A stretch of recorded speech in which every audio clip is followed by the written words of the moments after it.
जब हम पैसा कमाने की बात करते हैं, पैसा कमाने में कहीं भी इस बात का जिक्र नहीं है कि आपने पैसा किस तरह कमाना है और उसके लिए क्या करना है। Quite normal. अचीवमेंट के केस में कहीं भी पैसे का जिक्र नहीं है। मतलब कि अचीवमेंट के केस में पैसे के बेस पर कोई तुलना की ही नहीं गई। अब आते हैं कि सोर्स क्या है इनका। अब पैसा कमाने के लिए आप क्या कुछ कर सकते हैं। एक रेडी भी लगा सकते हैं, दुकान पे काम कर सकते हैं, अगर थोड़ा बहुत आप पढ़े लिखे हैं तो किसी कंपनी की गुलामी कर सकते हैं, या फिर आप चोरी कर कर भी पैसा कमा सकते हैं। आपके पास ढेरों विकल्प हैं, चाहे आप पढ़े लिखे हो चाहे ना हो, पैसे कमाने के हजारों लाखों तरीके। Isn't it? अब अचीवमेंट के केस में आपके पास ज़्यादा कुछ विकल्प नहीं है। ऐसा क्यों? अचीवमेंट कहीं ना कहीं आपकी पर्सनैलिटी से लिंक्ड है, तो आपके पास विकल्प बहुत ही कम होंगे, ये मान के चलिए। अब आते हैं इंटेंट के बारे में। इंटेंट का मतलब हो गया जो आप करना चाहते हैं उसके पीछे इंटेंशंस क्या है। अब आप पैसा कमाने चाहते हैं, अब इसमें क्या इंटेंट होगी? इसमें इंटेंट आपकी थोड़ी प्रैक्टिकल रहेगी। आपको ज़्यादा कुछ परवाह नहीं होगी अपने शौक़ की, अपने बिहेवियर की, अपने हैबिट्स की कोई परवाह नहीं होगी। आपको सिर्फ मतलब है कि पैसा कमाना है, नोट चाहिए, नोट छापने हैं भाई।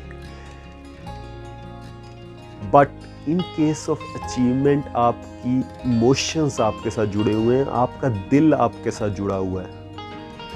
तो जब आप बोलेंगे कि मुझे पैसा कमाना है, उस केस में क्या होगा कि आपको एक्साइटमेंट फील होगी, आपको एनर्जी फील होगी, है ना, राइट?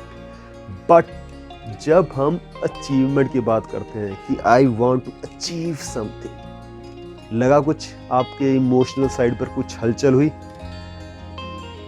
मतलब कि जब हम अचीवमेंट की बात करते हैं तो आप थोड़ा इमोशनल हो जाते हैं, रोने का दिल करता है। तो होता क्या है कि अचीवमेंट कहीं ना कहीं आपके शौक, आपके सपनों, आपकी सबकॉन्शियस माइंड में जो चल रहा है उससे वो लिंक्ड है। अब आप इससे हासिल क्या करेंगे? पैसे कमा रहे हैं तो संभव है कि आपको मटेरियलिस्टिक गेन्स चाहिए, आपको बंगला चाहिए, कपड़ों की ज़रूरत है, गाड़ी चाहिए, गैजेट्स चाहिए, फल सब्जियां चाहिए, तो इसके लिए आपको पैसा कमाना है। But in case of achievement के केस में भी आपको कुछ हद तक पैसा चाहिए। आपकी बेसिक नीड्स तो पूरी करनी ही है, बट बेसिक नीड्स से भी काफ़ी कुछ और है जो आपको अचीवमेंट में चाहिए। वो है दिल का सुकून। वो है जब आप घर जाएं तो आपके अंदर एक सुकून हो, आपके अंदर एक खुशी हो कि जो आप चाहते थे, जो आपके सपने थे, आज आप वो चीज़ कर रहे हैं। अब भी अगर आपको इतना क्लियर नहीं हुआ तो मैं आपको एक एग्जांपल देता हूँ। एक बार राजेश था और एक राकेश था। राजेश के पिता हॉर्टिकल्चर डिपार्टमेंट में काम करते थे, तो उनके घर में तकरीबन पेड़ पौधों और जंगलों, नदियों के बारे में चर्चा होती रहती थी। तो राजेश का इंटरेस्ट धीरे धीरे करके पेड़ पौधों की तरफ जाना शुरू हो गया। बट उसको कहीं ना कहीं लगता था कि पैसा भी यार कोई चीज़ है, पैसे में भी कुछ मज़ा है, पैसे कमाने बहुत ज़रूरी है, क्योंकि उसके घर में इतने पैसे नहीं थे। तो उसने बड़े होकर फैसला किया कि वो एक सिविल कॉन्ट्रैक्टर बनेगा। मतलब उसे लगा कि सिविल के काम में मुनाफाखोरी ज़्यादा है, तो चलो यही काम करते हैं। तो उसे कॉन्ट्रैक्ट मिलने लगे, बड़ी बड़ी बिल्डिंग्स की उसने कॉन्ट्रैक्ट लिए। तो उसके लिए उसे बड़े बड़े जंगलों को काटना भी पड़ता था। तो हुआ क्या कि कहीं ना कहीं उसको बेचैनी सी होने लगी, उसे सिरदर्द होने लगा, बार बार छोटी छोटी बात पे वो फ्रस्ट्रेट होने लगा। क्योंकि जिस चीज़ के बारे में वो बचपन से सुनता आ रहा था, आज उसी चीज़ को वो काट रहा है। तो पैसे तो बहुत मिल रहे थे पर मज़ा नहीं आ रहा था, कहीं ना कहीं कुछ मिसिंग सा लग रहा था। अब सुनते हैं बात राकेश की। राकेश के पिता भी हॉर्टिकल्चर डिपार्टमेंट में थे। वो भी बचपन में पेड़ पौधों, जानवरों की कहानियाँ सुना करता था, और उसका भी धीरे धीरे करके पेड़ पौधों में और जानवरों में धीरे धीरे करके उसका इंटरेस्ट जागने लग गया। वो उसका एक पैशन बन गया।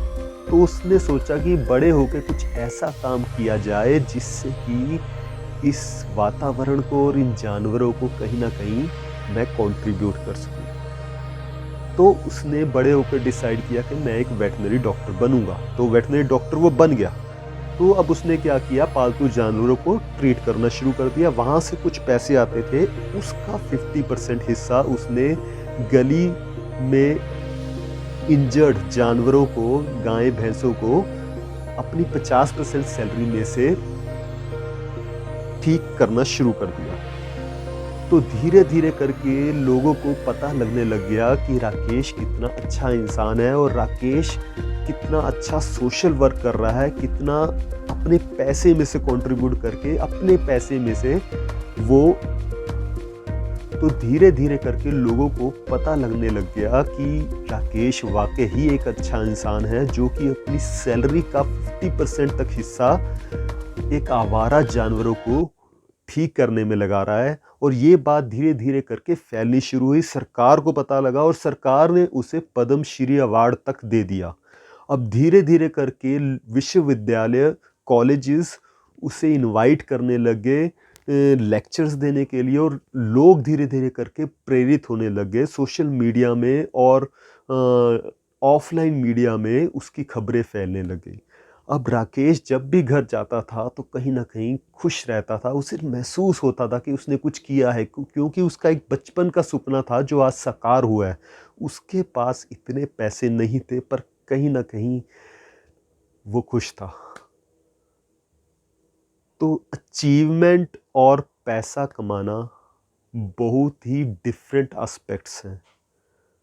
जब आप पैसा कमाने की बात करते हैं तो आप दिल की बात नहीं करते। जब आप अचीवमेंट की बात करते हैं तो आप दिल की ही बात करते हैं। हमारे इतिहास में स्वामी विवेकानंद, भगत सिंह कुछ ऐसे इंसान हैं जिन्होंने बहुत ही छोटी उम्र में इस दुनिया को छोड़ दिया और पीछे भी कुछ छोड़ के नहीं गए, पर कुछ ऐसा कर गए कि युगों युगों तक उन्हें याद किया जाता है। लोग अभी भी प्रेरित होते हैं उनकी बातें सुनकर।